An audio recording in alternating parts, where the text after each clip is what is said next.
Let's discuss this. We're joined via Zoom by Tshepo Matseba, Managing Director of Reputation First. Tshepo, good afternoon. Thank you for your time here on the SABC.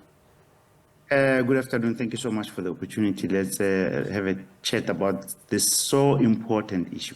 Let's unpack. I wonder, as we look at what the tourism ministers just echoed, would you call this move by tourism minister to completely stop any proposals for the sponsorship rather reactionary following the widespread condemnation? No, absolutely not. There are facts that support her assertions. And some of the facts include the fact that South Africa is actually known globally. It's a very known country.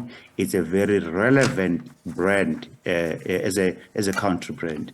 And so for us to just now spend $1 billion on this Tottenham Hotspur poorly performing team, by the way, besides that poor performance, the fact that there are other, marketers in marketing, people we love glorifying ourselves for work that has been done by other people.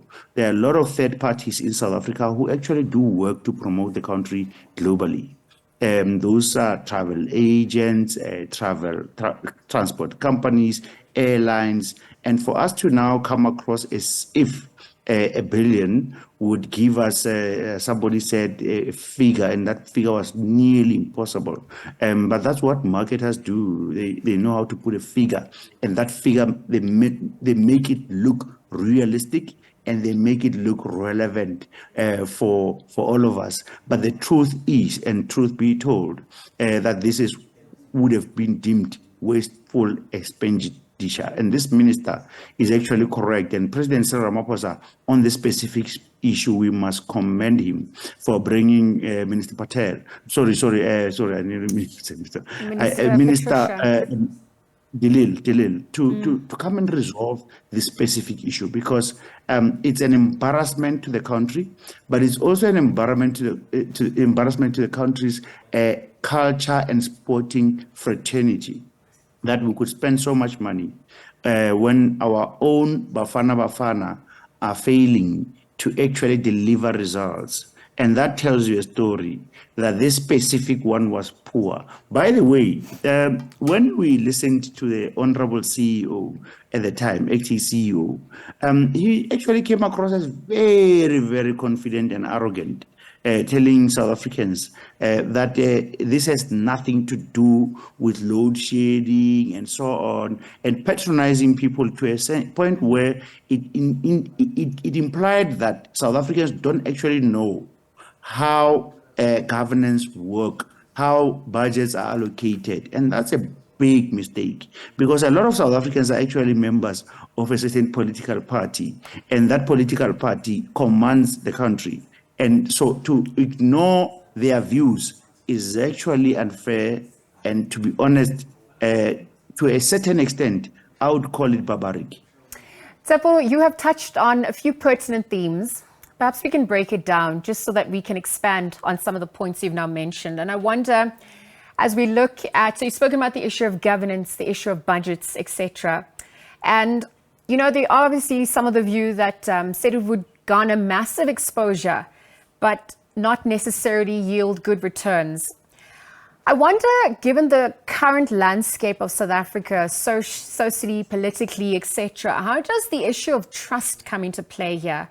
Do South Africans trust the government enough, its agencies, to act responsibly with the funds, given where we are as a country? Let's start there. Look, the sad part is, and the reality is that we have many issues where trust is compromised, including load shedding, including the whole matter around Phala Farm and how it comes across. And when you look at this sponsorship, remember, President Cyril Ramaphosa made a commitment when he started his job that he was going to get rid of corruption. The CFO of this organization, or acting CFO, was hired like a couple of months before the deal was signed. He's out. He was found to be compromised in the fact that he was involved or alleged to be involved in the deal himself. And in addition to that, a lot of issues around this specific deal were shady. By the time the board had approved this issue, there was already a schedule in London. Our colleagues there tell us that there was a schedule that this event at Tottenham that was going to take place to announce the deal. And so the issue in South Africa is that amid our poverty, amid load shedding, amid potholes as they think are not necessary. Actually, potholes deter South Africans from traveling. And so there is a massive problem. And to ignore those problems is insulting. It, by the way, is actually beyond tone deaf. People talk about tone deaf all the time. But in this specific instance, shame, South Africa, we really are allowing impunity to happen beyond reasonable doubt. When you look at what the CEO or the acting CEO was saying to South Africans, and when you look at what South Africans are facing right now, Charlotte Patleke is dysfunctional. So maybe the sponsorship idea was reasonable. Maybe him posting another picture with him and Man United's proposal, which compromised Man United, by the way, maybe that is also reasonable. But the facts around this issue is that the circumstances are not the same. We are not in a position to spend that kind of money on a sponsorship deal. We should spend that money fixing potholes, fixing the deep holes that are killing our children in rural areas. But those departments are not given enough money. And by the way, worst part, if we want to fix a country, deliver on education. And right now, we're not delivering on supporting an educated youth, an educated future. And in that sense, this, as I say, is most probably ignorant, barbaric, and extremely arrogant. Tshepo, there's so much, to discuss. We saw board members resigning. We're obviously also looking at how we couldn't rather focus on what is happening locally, both in the tourism sector and to assist our own national teams. Unfortunately, I'm going to have to leave the conversation there, but thank you for your time, for weighing in on SABC. Tshepo Matseba is the Managing Director of Reputation First. Just really chatting on the back of Tourism Minister Patricia de Lille now having advised that the South African Tourism Board should cancel the Tottenham Hotspur deal.